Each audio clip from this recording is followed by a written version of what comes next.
Yoga man himself in the flesh. Yoga man here. What's good, bro? I'm good. You alright? Yeah, I'm good. Happy 2020. Thank you very much. My name is Mwebia Fred, also known as Yoga man. Yoga man is my trademark. Yeah.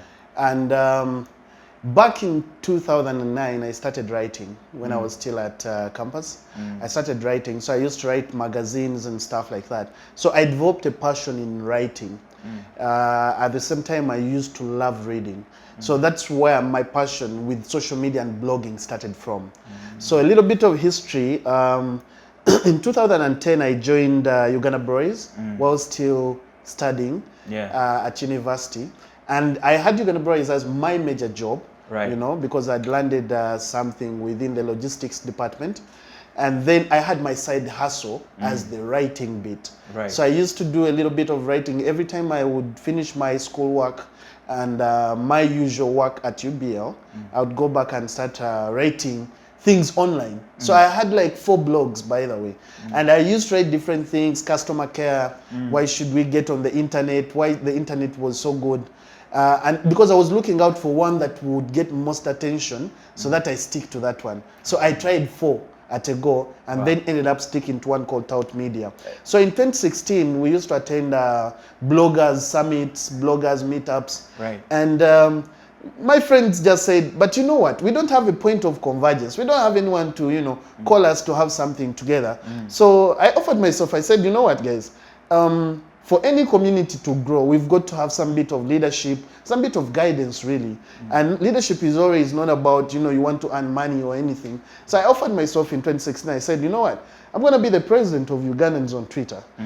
And from 2016 to last year, I decided, because we did a lot of things actually between that time.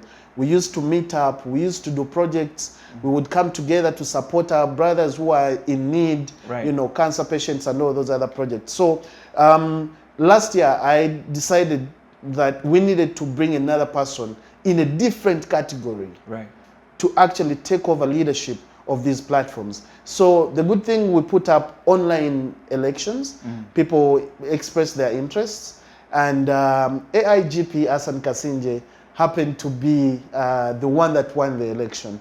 He accepted it, and of course he got a vice president called Miss Sandra Mwesgwa, who is also on Twitter, very, very active.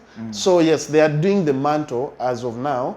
And of course, shout outs to AIGP Asan Kasinje. He's really done a lot to show people that social media can actually cut across all sectors. I like his interaction, the way he interacts with people. You can't even believe that he's the one who does his own thing. Uganda on Twitter night. What pushed that? What inspired that? Because I see it started as something small. You put up a small flyer. First night, it was an experience. We used to attend bloggers summits, bloggers meetups. And my friends just said, but you know what? We don't have a point of convergence. We don't have anyone to, you know, call us to have something together. So I offered myself, I said, you know what, guys? For any community to grow, we've got to have some bit of leadership, some bit of guidance, really. And leadership is always not about, you know, you want to earn money or anything. So I offered myself in 2016. I said, you know what? I'm going to be the president of Ugandans on Twitter. And what was the inspiration? The inspiration, other than the people telling you that you need to create something to converge. No, because like I've said, I had started writing in 2009. And just to also let you know that alongside the writing, I used to watch a lot of YouTube videos. Now, around 2010, I have a lot of guys that I was watching. I was watching a guy like Gary Vaynerchuk. Like I used to sit there as a 13, 14, 15, 16-year-old and look at my class and my teachers and I'm like, I'm going to show you. I'm going to show all of you. You think I suck? I'm going to be the biggest, best person on earth. I was watching a guy like Guy Kawasaki. These were very, very big brands. You know, Gary Vaynerchuk has almost invested in all the biggest social media platforms. So he really had first-hand insights. And when I used to watch his content, I knew the future is actually online. In my mind, I knew we needed to start investing time in this. So that's why I had that passion, because I knew at some point Ugandans really never took social media seriously. It happened like a social tool, just like the way it is. They didn't know it would be a business tool. in the US and other markets, it was a business tool. So that motivated me. So Right. at the back of everything that, you know, I suggested that I offer myself, I knew we're headed for bigger things. Right. Yeah, so I decided to become the president of UOT, Ugandans on Twitter. And from 2016 to last year, I decided, because we did a lot of things actually between that time. We used to meet up, we used to do projects, we would come together to support our brothers who are in need, Right. you know, cancer patients and all those other projects. So after handing over the power to, Hassan, I now realized that we needed to start to know each other physically. So UOT Night was one of those things that I really thought out that would bring people together. Right. But also knowing that people love to socialize in social places. So at the beginning of 2019, 2nd January, we held our first UOT at Femme Lounge.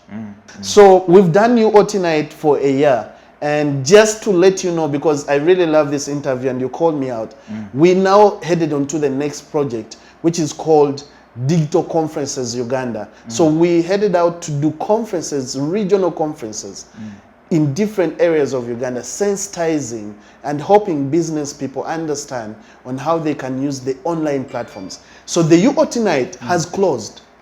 That chapter of going to bars, has closed. So we have closed. The evening we had last night was the last one. Last one. Yes. So we it's time to go meet the people. Exactly. So we are now moving on to the next level of conferences. You know, we want to do conferences. We want to help business people everywhere. We want to go north, east, west, everywhere to help them. Now that is our next chapter, and we want to do that for the whole of 2020.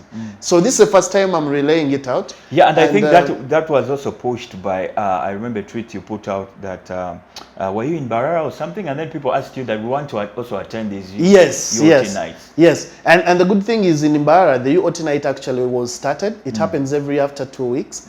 The community is growing. They have a very huge WhatsApp community, and also on Twitter, so they are driving two ends on two platforms. Yeah, but that is what now we want to do. We want to bring business owners. Yes, we want to bring business owners. We want to invite a gentleman like Dr. Martin Alika, and we ask him to give us 1 hour of his time to discuss the realities of business, to discuss the realities of entrepreneurship, to discuss the realities of startups, because many of us have startups today. Like you and me know that it's not very easy to get a job today. So we are thinking hard. We are working every single day. We are scratching pages. We are watching a lot of YouTube videos. So we start something for ourselves. And if we're going to do that, then we need the experienced people to come talk to us. And how we do it now is we prepare a platform where we go invite them. We say, hey, Governor Bank of Uganda, we are here. We are youth that are interested in the digital generation. We have startups. We have things we're doing.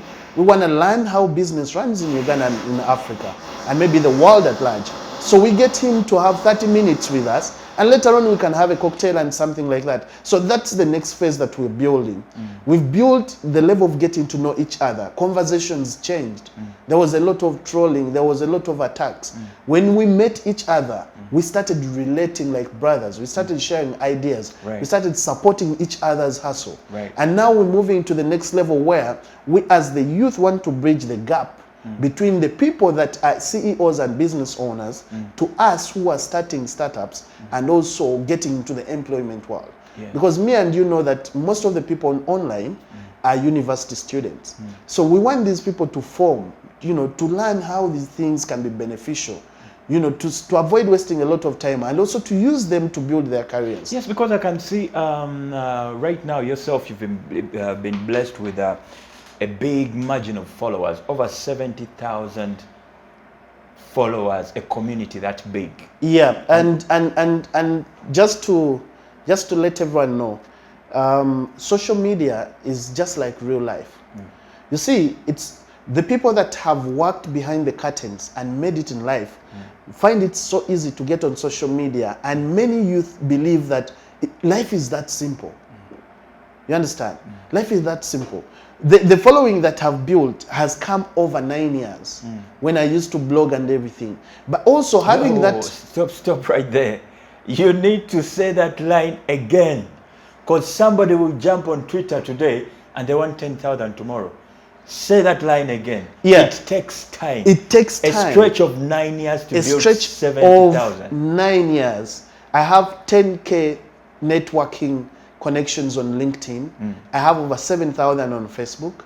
I have 70 plus on my Twitter. Twitter, yes. Now, that has taken me 9 years from 2010 to now. And why that community is growing is because I also invest in myself to grow.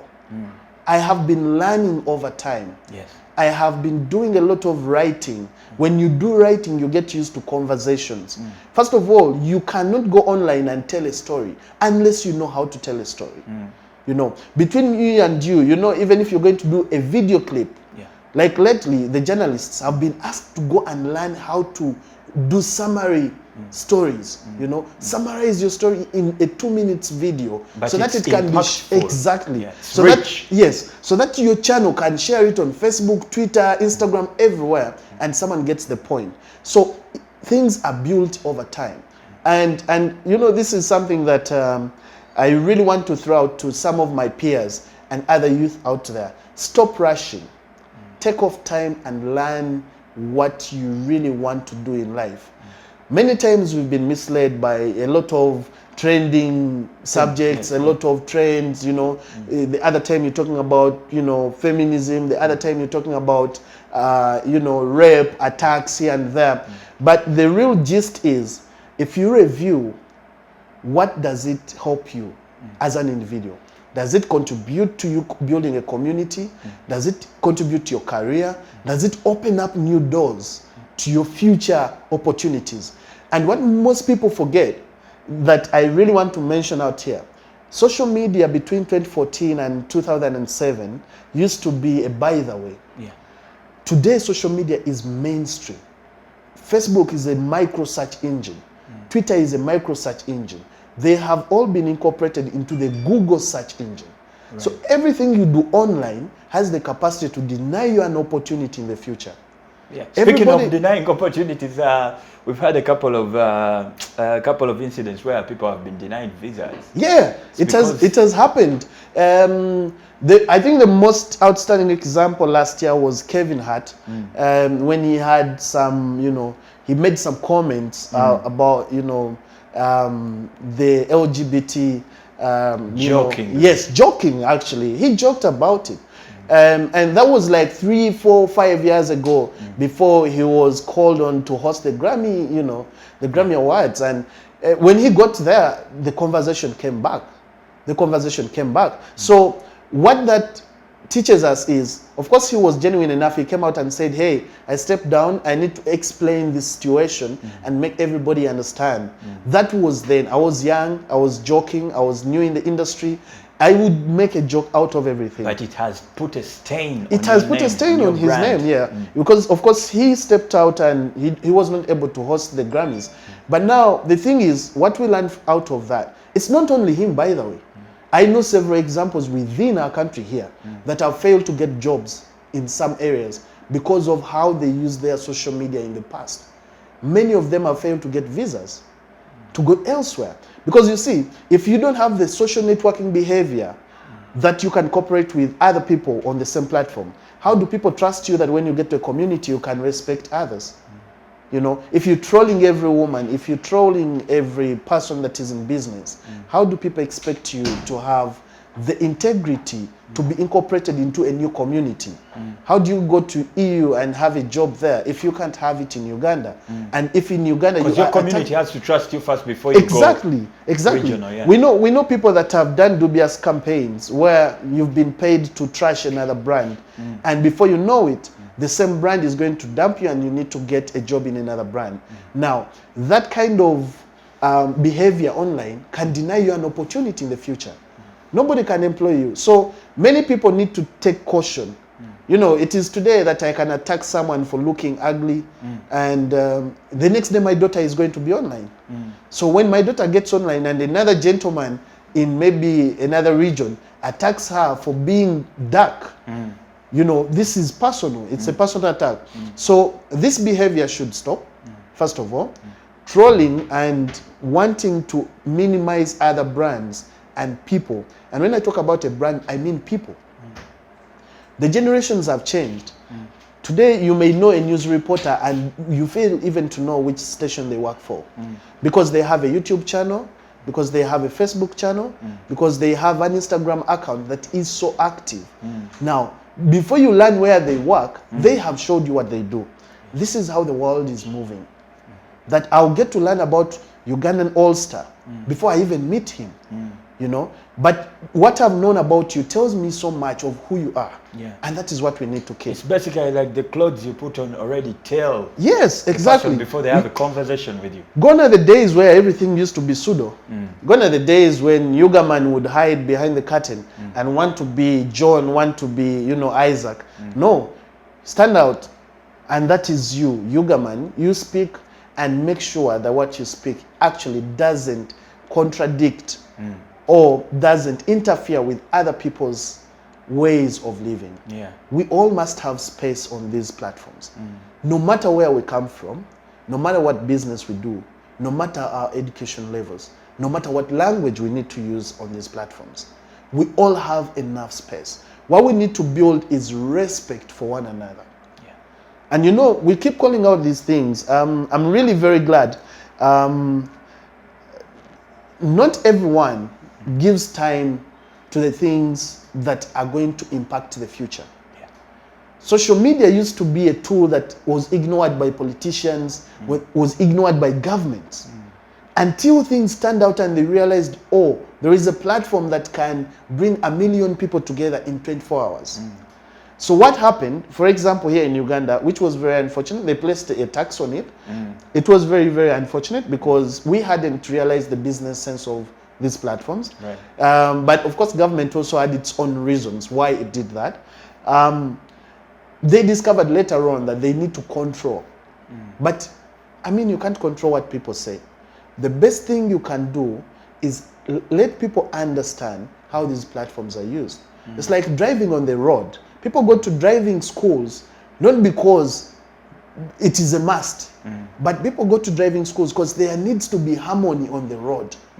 You know, imagine a jungle where everybody is driving a car and we just crisscross everywhere. You know, it doesn't make sense. The same way platforms work.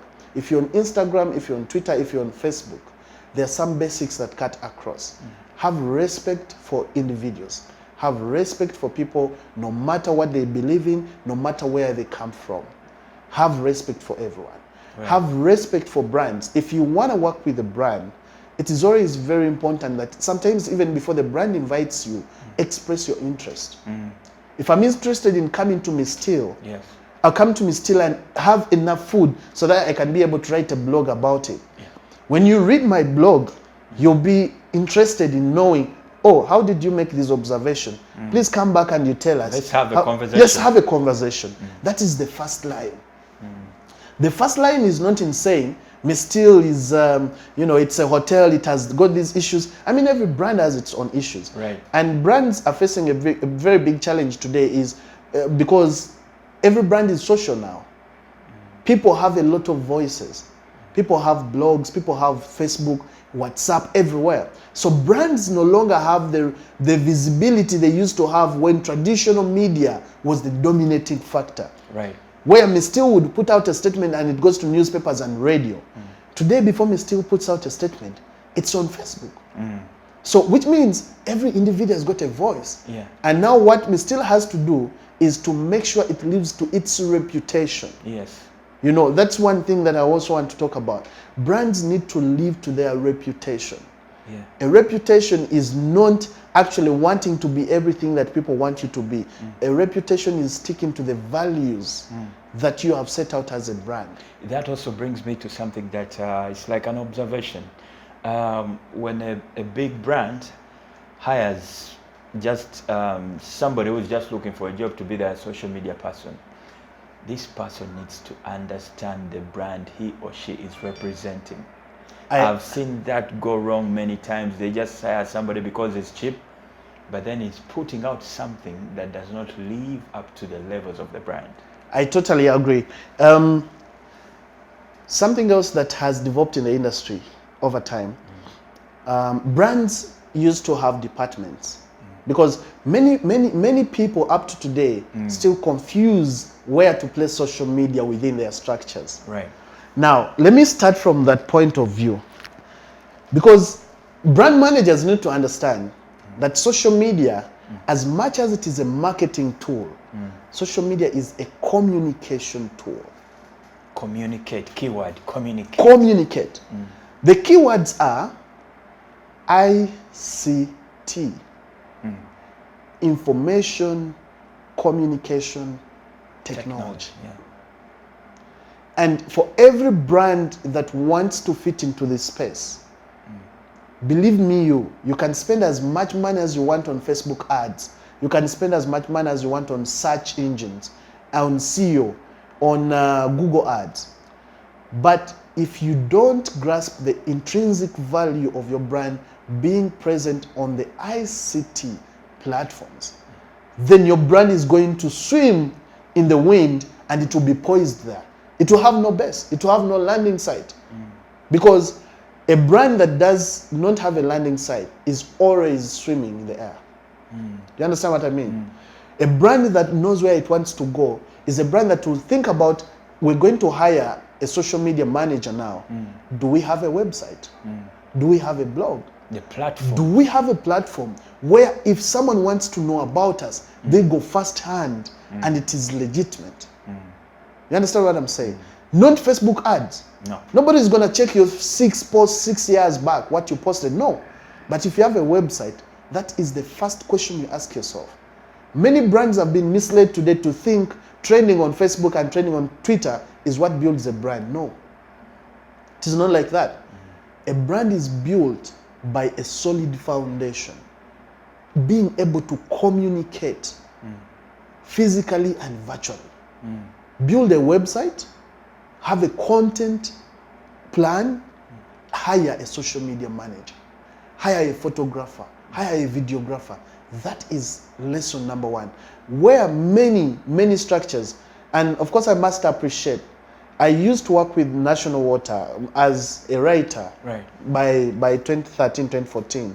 And I remember the first time I walked to Dr. Mugisha's office. They really believed that these online platforms would work. But they hadn't grasped how these online platforms would change National Water's service delivery. Right.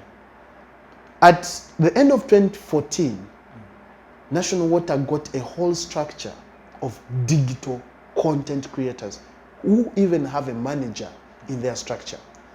Ever since then, National Water's service provision has entirely changed. If there is a utility company in Africa that communicates online to its clients fully, it is National Water. This communication, They understood the value. they understood the value. This institution has faced the biggest, I call them the biggest. Lately, like all these events, I think you tackled that lightly when we were starting the interview. It was about trending, where a person has a community of fellow campusers or something liking their posts and everything, but then you're hired by this brand or company to come do something for them. But how are these numbers? Are these numbers really turning into sales? Because there's visibility and then, okay, you've been seen, you're trending, but how does that translate The conversion into sales funnel. Yes. Thank you for that question. Very important question. I'll say campaigns usually have objectives and goals. Right. So the first thing to do when a brand invites you to give you a project or a campaign, you need to understand what are their ultimate goals. What do they want to achieve? Okay? Because the strategies you apply are totally different. And also do not forget that marketing is the real driver to sales. Never believe a brand that sells our salespeople have failed. And many brands make that mistake to say the salespeople are not working. It is the marketing department that is dead. If you're watching this interview and you belong to a brand where they say salespeople are not working, salespeople deliver. Salespeople deliver to the person that needs a product or a service. Marketing people create awareness and create interest in the people that want to purchase or get a service. And that should be known. Now, when you're doing a strategy for a campaign, you need to know the end result. Are you trying to sell a service? Are you trying to sell a product? Are you reaching out to the people? Are you creating awareness? Or are you actually doing a visibility campaign? Each of those has a different unique style in how you need to approach to get results. For example, if it's an NGO that is doing a campaign about HIV/AIDS or immunization or elections, that is awareness. Now, that awareness is getting visibility to as many people as possible. So you get that huge community to see what you're talking about. That is where now you can even hire so many people so that you can train. I agree with that. The other is going to come from a brand that is launching a new product. Right. Two things are involved. This brand wants to make more sales. Right. And this brand as well wants to create awareness. Right. So launching a brand onto the market also has phases. Now what many brands forget, they think the real day you launch a brand is when you should go and train online. No. Wrong. Yeah. And let me just Break it give down. this, let me break it down for those that will watch this interview to actually know how to launch a brand on the market using online platforms. Level number one, you have the brand internally, you have already organized the product, say it's a new product within your line, it is made already. The first people that get exposed to this brand have the highest impact of taking out your brand to the bigger market. And I will repeat this. The reason brands will make cars, will make phones, and send them over the world to different individuals on YouTube, on Facebook, on LinkedIn, and bloggers is not a mistake. Is not a mistake. Because that is what is called influence. Influence is not when you open your shop and invite bloggers that day to come and take pictures. No. Influence is when I see Ugandan All-Star testing out a new phone on his platform before it is launched. Because before you launch a product, the feedback that comes back from these different people in the different corners of the market is very important for you to correct before you put that product on the shelf for the public. Don't launch it and then... Don't launch it and then invite all the influencers. What are they going to influence? Influencers do two things. Create awareness, drive conversion, and also bring for you feedback. Okay? Awareness and conversion is when you talk about a product, people pick interest. They want to have it. They want to test it. That is the conversion I'm talking about. When we give you feedback that, hey, I bought that phone, but it's not working. Or, we've seen you've talked about this. Why didn't you talk about the battery in the comment section? Now, that's when you go and say, oh, okay, the battery is 3,500 milliamperes. You're like, oh, okay, can't they make it 5,000? Then you're like, oh, we have a plus version or a pro version that will have 5,000. Now, this prepares the brand to launch a product that is fully in the interest of the public. Because you've used that person who has the influence that communicated, Exactly. and now you've gathered the That is data. where the influence is. Now, many of us mistake influence to be trending. Trending is not influence. And that is where brands make mistakes. They hire a lot of people to go and make so much noise. I call it noise online because all they want to aim at is trending.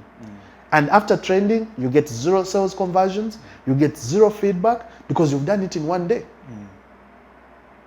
It is to, you need to spread it out. That is it. That's when it gains impact. Even before you launch on the market, do a pre-launch. Launch to the influencers. Invite the bloggers. Invite the key stakeholders in media. create a vibe, create a buzz around your product or service. Then later on, launch it to the market. So many brands make that mistake.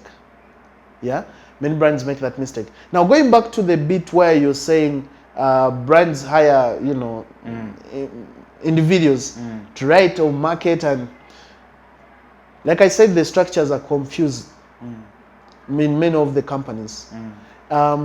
People don't know the communication PR department and the marketing department. People can't separate them. But every department actually needs to have a hand in social media. That's what I can tell you. They are content creators, they are idea creators and idea developers. They are people that manage platforms. Now, if you hire a social media manager, your social media manager is not the idea creator. No. Is not the graphic designer. Yes. Is not the photographer. Is not the videographer. However, you can be lucky that you hire a multi-talented person that can do for you all. Now, this is where most brands face a challenge. You want your social media manager to be the content creator. You want him to be the idea generator. You want him to be the photographer and the graphics designer. You're going to get it wrong. Social media requires professionalism. You need to hire a graphics designer to put out for you a very good piece of content. And they know that is their bracket. Yes, that is so their they give specialty. It 100 without being pulled in different directions. That is their specialty. If I need to shoot a 2-minute video clip, I'm not just going to use a phone anywhere. I'm going to invite Ugandan All-Star to come and shoot that clip, because he's going to shoot it and edit it perfectly well. I'll tell you, there are people that have invested their time in shooting videos. There are people that have invested their time in producing audio, video clips, audio clips, producing content that has written visual and pictures and emotions. There are people that have specialized. Brands need to understand that agencies have special people that create that. Right. When you get a brand manager who is a social media manager within your company, this person is supposed to manage how your brand is represented on the different platforms. It's not about just posting. It's not just about posting. Because he's supposed to watch out. If you have a comment that is going to cost the brand, very fast you have to react. Escalate it to the next level. This is what these people are supposed to do. They are not supposed to be burdened with going to create graphics, with going to create video content and all that. That is where people now get it wrong. You know, you hire one person to do all the agents' work. Agencies need to have their take. You need to have idea generators. You need to have actually people that review your products and services and tell you, hey, this is what we think you can add. Throughout my time in Uganda Boys, they always used to call influencers to come and develop new products. I mean, a brand that cares about its consumers wants the consumers involved. You understand? So it doesn't hurt for you to ask them, what should we add? Because they are the people you're making the product These for. are the people you're making the product for. But many of us forget. And this is where I think brands now need to wake up. This is 2020. The online platforms are just getting started. I can assure you. The music industry in Africa, apart from a few countries, maybe South Africa and Nigeria, the music industry needs to wake up. I don't know if you can zoom into this, and I speak to the likes of Bebe Cool, to the likes of Chameleon. I appreciate what Epas is doing. I appreciate what Bobby Wine is doing. The music industry needs to wake up and use online platforms to drive their industry to the top. Without this, their music will cease to sell. The world is moving out of things where you need to gather people in concerts. People want now to be on the go. People want to tour in places. People want to go to game parks. People want to go to waterfalls. They want to go online and listen to your music. They want to know what exactly you put out. They need to create a product that drives Yes. people to listen to their Exactly. music. Because I know that sometimes when people don't know about East African artists or that much. That's very true. Right? That's very true. But when they hear your song play in this movie, in this documentary, it takes them to go and look at your catalog. Exactly. They even look out for you on Facebook, Twitter, and everywhere. Now, the other thing they need to do, I'm still talking about musicians, they need to get professional managers also to help them create content. Not homies. Not homies, not your cousins, not your brothers. Get professional managers to help you create content that will be valuable, because these people know what they're doing. Your brothers will put out any picture, and later on you identify that that picture was actually wrong for the brand, you know, because many of you want to become brand ambassadors, and sometimes it is painful that we have music icons who have never been brand ambassadors. You walk the entire Kampala street, no musician has a brand that sells their t-shirts or shoes or anywhere. If Jose Chameleone woke up one day and spoke to Nike, Jose Chameleone can become a Nike ambassador. He can even design a shoe for Nike in East Africa. And they call it Jose Chameleone Nike. You Yes, understand? that brings me back to, what's that kid's name? Wizkid. Yes. The partnership he had with Nike, right? Yes. The Starboy thing. He's yes. had, And it sold out. it sold out the first day, and he's still earning a lot of money. But Wizkid is an artist of yesterday.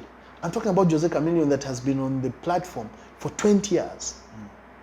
For 20 years.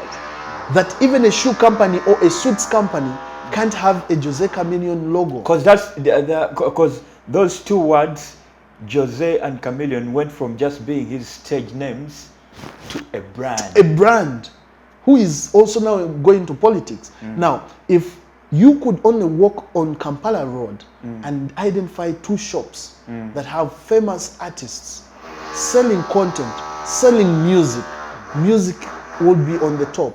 Because when you walk into a Jose Chameleone store, it has got a mark in the corner where you can go download all his music. There is even technology that now, when you buy a hoodie for Jose Chameleone, it can have a chip that you just tap and scan and download all his music. This is a Diversify. Exactly. This is a new generation where people now need to understand. If Jose Chameleone loves traveling, he can offer packages out of his closet store, you know? So this is where the music industry needs to go. Sports is another dead area. We always get our sports icons talked about when they win gold for the first week, Yes. and it is dead. We have the Chiptegei, we have all these guys. Where are they? Where are they? We always follow what other people are doing. The Maradonas are no longer on the football pitch, but we follow their Twitter accounts. They visit areas and people storm the stadiums to see who they are. It's because of the foundation, the structures that they They laid. have invested time in taking their brands beyond their doors. Ugandans are sleeping in their houses and thinking people are going to look out for their talent. If you want to have a BBC interview, start doing something that BBC will not, people are talking about you. Then they'll come and look out for you. That is how the sports industry here has been ignored. And many of the people in the sports industry have also been ignored in a way that someone can go play football to the top, but never have any presence anywhere. To the level that if you went to Wikipedia today to look out for some of our legends, you find only 100 words describing a legend. Totally something that we cannot afford to do in this 21st century. We need to change. We're heading into a new decade. The next decade, we need to really have these industries step up. For tourism, I really appreciate what people are doing. My friends like Sarah Kajingo, Amos Wekesa, Dr. Gladys, Kalema, they're doing a very good job. Very good job. The hotel industry, you guys are also pushing up. I really love the fact that now you can acquire all the, the services from hotels online. You can do your bookings and, you just come to check in. Everything is on the go on your phone. Everything is on the go. That is where the world has now moved. And we need to have more people. Now, the only thing that is left, let's spread the word of how valuable the services the hotel industry is offering is to the world. Let someone come to Kampala knowing that I'm going to tour the streets. They have this and this, and then go have a peaceful stay at Mistil. And this is what the environment will have for me. There will be music, I'll have a good coffee, have a very good view of the sunset in the evening, have a very good view of sunrise in the morning, I'll have maybe a tour around the city. This is now what you need. You need to create that intrinsic value beyond having a hotel, beyond having a restaurant. I appreciate the hotel industry has really gone up. I think what is left now, we need to have more ambassadors out there. It's one thing to have meaningful ambassadors, not just because somebody has numbers. No, I'm talking about impactful ambassadors. Someone that will stand in a conference in Nairobi and say, hey, my name is Ugandan All-Star. I'm a video content creator. I'm also a social media marketer. I am also the brand ambassador for Mistil Hotel in Kampala. In that conference, you are likely to have, if the conference has 1,000 people, you are likely to have 200 people note down the name Mistil. And any other time they ever think about coming to Uganda, they have somewhere to start from. And in addition, that's where it takes us to the point where you're talking about, I think, information being packed in a website. Exactly. So that when somebody mentions this name, Google, your website is there, your socials are there, and content exactly. is in there. Lately, there is a saying, you know, everybody is saying, Mr. Google, sir, Mr. Google, sir. The Mr. Google, sir is really very, very important because, you know, this is what is going to happen. The real first time I heard about this hotel, I had to go and check. By then, it was new. Right. The platforms had been set out. But I followed the platforms to really see, because I even didn't know the location the first time I came. But after knowing and going to Google, putting in the maps, it had already been added. So many hotels are not even on Google Maps. So many restaurants are not on Google Maps. Google Maps is one of the global marketing tools that many brands have not yet identified. No matter what business you have, in a small arcade, you can add that arcade on a Google map and have a pin to your shop. Because let somebody just reach there and they tell you I'm downstairs. When you put in the name of the business that has been registered on Google Map, it will show you the pin, the actual location of the pin. And that is where the client is going to walk to. A tourist will have no time to ask everyone where locations are. Because they know technology. Yes, they know technology. So that's where we need to go to. So sports, hotel, music industry, please step up the game. And it's not a one day's journey. This is a journey that you build. So many people are afraid to invest in technology. So many people are afraid to buy smartphones for their employees. So many people are afraid to buy cameras to document. Documenting a brand's journey is one of the ways of creating success for a brand. Right? So, as maybe we plan to wind up. As we jump into these 5 minutes, because I was just looking at the thing. As we enter 2020, this is just the second day of the year. Yeah. What are key three points a brand should look at? So I'm going to talk about the three things you've asked. One, I want brands to understand that brand reputation is built beyond your borders or your boundaries as a brand.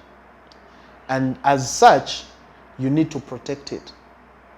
So social media is a social platform. Your brand can be broken or your brand can be made. There's a lot of voices, so make sure that your brand is positioned in a way on these platforms with its reputation always held high. Do not forget the brand values. Whatever you're going to do, make sure the reputation of the brand is held high. All right? That is point number one. Point number two, reach out and listen. reach out and listen. Interaction. Interact. Listen to what your clients are saying. You may have all the strategists in-house of your brand. They actually don't know what the consumers are saying. The conversation between your brand and the consumers is what is going to build you new leads in that community or that industry. So listen to your clients. Listening is post content. Take feedback seriously. That is how you win. And if you're a brand out there and you've been doing social media on a, by the way, the CEO works with a phone and tweets after every 4 weeks or every 6 weeks, dangerous for your brand. Listen and take feedback. My point number 3, as we go into 2020, have a website. Have a fully functional website. Now, talking about purpose is really something wide, but here is what I'm going to tell them, or everybody that is going to watch this interview. If you want to identify who you are, look at the activities you do on a daily and never get tired of them. Whether it's music, whether it is sports, going to the gym, whether it is going to buy fruits, whether it is going to buy food, those things that you do frequently and never get tired of them is where your line of purpose is. Should you pick that line and put it on social media, the sky will be the limit. Whether you're a dancer, whether you're a photographer, pick those 3 activities you do and never get tired. Your purpose is within the 3. Do the self-analysis, become important and become valuable. Because when you try to change yourself, you start to change communities. When you change yourself, you start to change communities. Do things for you that impact you, then it will impact everybody around you. In the long run, it spreads out. It will. The market is too wide. Don't fight. It is too big. Don't fight for jobs. Don't fight for trends. Don't fight for brands. The market is too big. Work on yourself and the brands will look for you. Identify a niche. Identify a niche. The brands will look for you. Don't be everywhere. Don't jump on every trend. Don't jump on everything. Identify where your most important area is and put your energies there. Believe me, the investment you put in yourself to read more and be informed more and let that comes to your mind out for other people to learn is the real thing that will take you to your point of success. Success is not money. Success is being at a point where you feel comfortable because you have put in your all and you're happy about it. Thank you so much once again. Follow him on Twitter at Yugaman. Yugaman01, LinkedIn, Maybe Afraid. Actually, even on my Twitter, when you go and put in Maybe Afraid, they will still bring you the Yugaman01 because my account is verified. Instagram, Yugaman01. And it's been a humble pleasure, being here. 2020 is a year of